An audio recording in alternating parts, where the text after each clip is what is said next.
মালাকুল মউত বলবে আল্লাহ আপনার কথা মতো ধরে ধরে সব শেষ, ফেরেশতাও শেষ, 4 জন ছাড়া। কয়জন ছাড়া? জোরে বলেন, কয়জন ছাড়া? ইসরাফিল, জিব্রাইল, মিকাইল, আজরাইল। আল্লাহ এই 4 জন আমরা বাকি। আল্লাহ বলবে যাও ইযহাব ইনতালিক ইলা জিবরিল ওয়াকবাদ রূহা, জিব্রাইলের রূহ কবজ করো। ইযহাব ইলা ইসরাফিল ওয়াকবাদ রূহা, ইসরাফিলের রূহ কবজ করো। ইযহাব ইলা মিকাইল ওয়াকবাদ রূহা, রূহ কবজ করো। ওই 3 ফেরেশতাও শেষ। এবার আল্লাহ তাআলা জিজ্ঞেস করবেন ইয়া মালাকাল মউত আখবিরনি মাইয়াবকা, এ মালাকুল মউত আর কে বাকি আছে বলো। মালাকুল মউত বলবে আল্লাহ আপনার কথা মতো মানুষগুলো শেষ, জিনগুলো শেষ, ইবলিস শেষ, আমার বাকি 3 ভাই ইসরাফিল, মিকাইল, জিব্রাইলও শেষ, শুধু আমি, শুধু আমি। আল্লাহ বলবেন কেউ নাই? মালাকুল মউত বলবে না আল্লাহ কেউ নাই।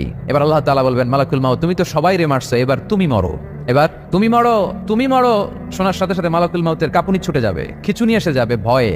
আল্লাহ বলবেন কাঁপুনি দিয়ে তো লাভ নাই, কারণ কুল্লু নাফসিন যায়িকাতুল।